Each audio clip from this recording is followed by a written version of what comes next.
Dans IQ, même les personnages secondaires qui ne sont pas autant mis en avant que les personnages principaux peuvent être tout autant attachants et inspirants que ces derniers.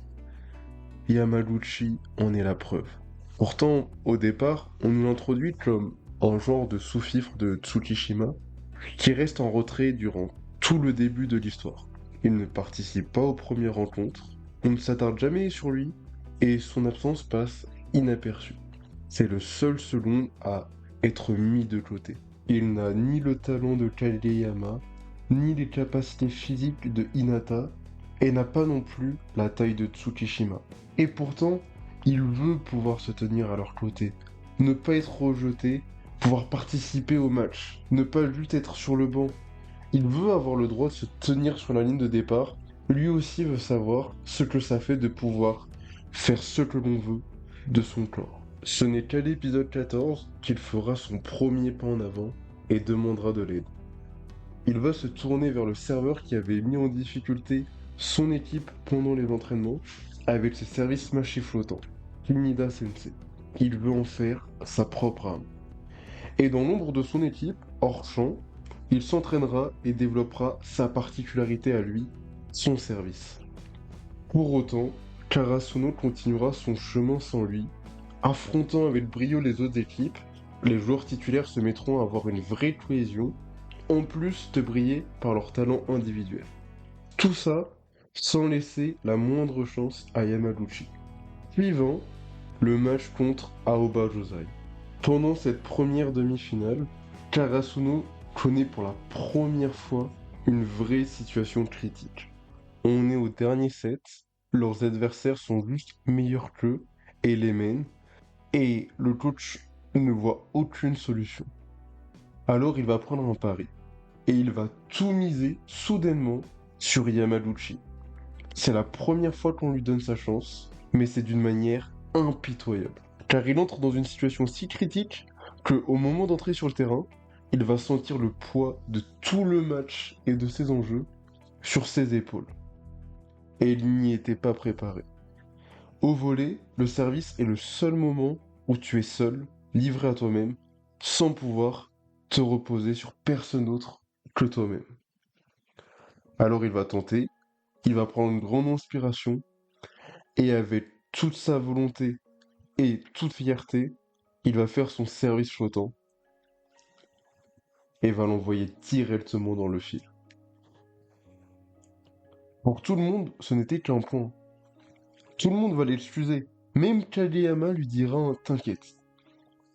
Mais à votre avis, qu'a ressenti Yamaguchi après avoir gâché la seule chance qu'on lui ait jamais donnée? Et puis, le capitaine Taichi lui dira, le prochain, tu le marqueras.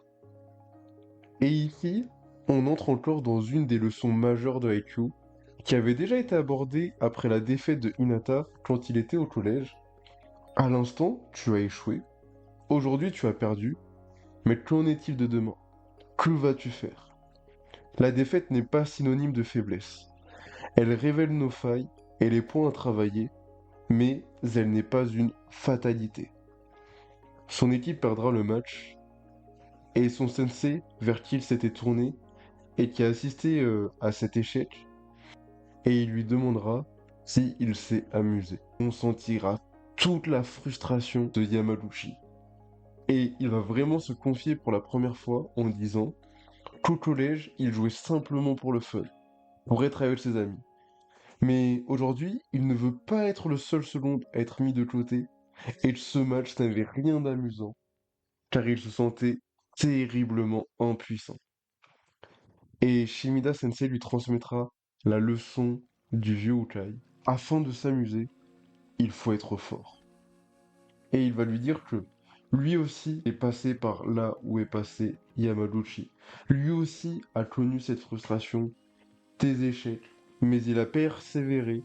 Il a passé des heures et des heures à s'entraîner sans que tout ça n'ait vraiment de sens, jusqu'à ce que lui-même marque pour la première fois son ace et que tous ses camarades viennent le féliciter.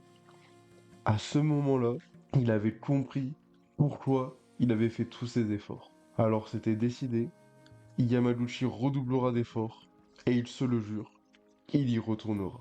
Il s'entraînera plus que quiconque pour son service, pour se forger sa propre arme, pour ne pas lâcher sa prochaine chance. Et elle ne tardera pas. Face à une bonne équipe, Karasuno connaîtra une situation inédite, car c'est la première fois qu'un joueur se blessera. Et qui plus est, son capitaine Daichi. Il y a 23-20, il faut absolument s'emparer de ce set, et encore une fois, on fait appel à Yamaguchi. Il entre, et c'est le moment de vérité. Le moment pour lui d'utiliser sa seule arme, le seul aspect sur lequel il s'est entraîné, son service mâché flottant. Il s'élance et serre. Et de justesse, ça passe. Ça passe. Mais c'était terrifiant. Et s'il avait raté une nouvelle fois? Il a failli pénaliser son équipe. Une nouvelle défaite signifierait la fin du parcours des terminales. Et il ne veut surtout pas en être à l'origine. Et il va prendre peur. Il va décider de ne pas prendre de risques. Il va décider de ne pas utiliser son service mâché flottant, de ne pas sauter, de rester bien ancré dans le sol au moment de servir. Un service facile, réceptionné facilement. Malgré tout, Karasuno gagnera ce point et obtiendra le premier set. Mais où est la victoire? Où est la victoire?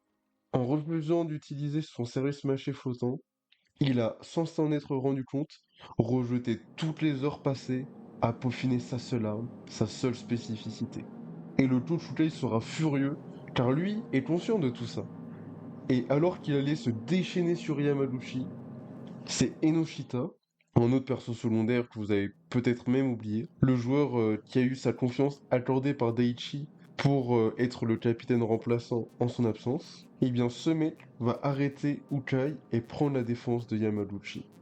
Car lui s'en rend bien compte, il voit bien que Yamaguchi vient d'expérimenter la pire sensation. La pire sensation à laquelle il n'a jamais été confronté. Pire que d'être seul, micoté, pire que l'échec, l'abandon. Le fait de ne même pas avoir tenté sa chance. Lui qui n'attendait que ça.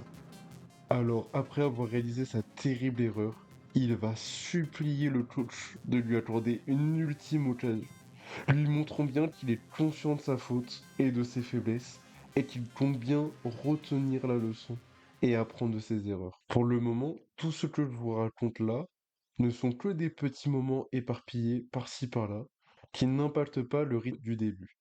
Mais tous ces petits moments donnent tellement de profondeur à des personnages qui ne seront désormais plus de simples figurants. Mais revenons à Nomutu. Karasuno gagne, passe en demi-finale contre Aoba Josai, et ils sont bien déterminés à prendre leur revanche, et à prouver qu'ils ne sont plus les mêmes. Mais Aoba Josai aussi a évolué, et s'est doté d'une nouvelle arme. Et à nouveau, Karasuno fait face à une situation critique. Et pourtant, aujourd'hui, rien n'est pareil. Ukai, qui n'avait pas de solution dans le premier match et ne savait pas quoi faire, a désormais sur son banc un joueur sur qui il peut compter. Et là voilà son ultime chance. Yamaguchi retourne sur la ligne de service, sur sa piste d'envol, et à nouveau, avec toute sa fierté et gonflé par la détermination d'aller au bout des choses, d'aller récolter le fruit de son entraînement, il s'élance, quitte le sol et serre.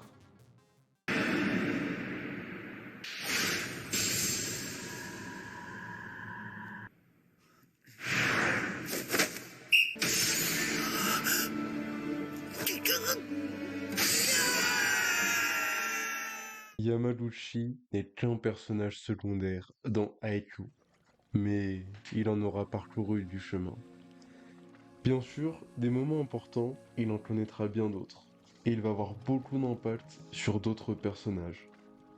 Mais on en parlera le moment venu. Je veux juste vous montrer la fin de son parcours à Karasuno. Ça n'a aucun impact sur l'histoire, et ce n'est que le temps d'une case, mais on verra nos 4 secondes préférées dans leur dernière année de terminale. Juste le temps d'une case, et on peut voir ici Yamaguchi qui porte le numéro 1. Après avoir été encouragé par son capitaine, puis défendu par son futur capitaine en terminale, le temps d'une petite case, on le voit, ce sera à son tour d'être capitaine, celui de ses amis qu'il souhaitait tant égaler. C'était ma toute première vidéo. Merci de m'avoir écouté jusqu'au bout et n'hésitez pas à me laisser des retours en commentaire. J'ai beaucoup de choses à apprendre encore et je veux faire de mon mieux pour mes personnages préférés de Haikyuu qui arriveront bientôt.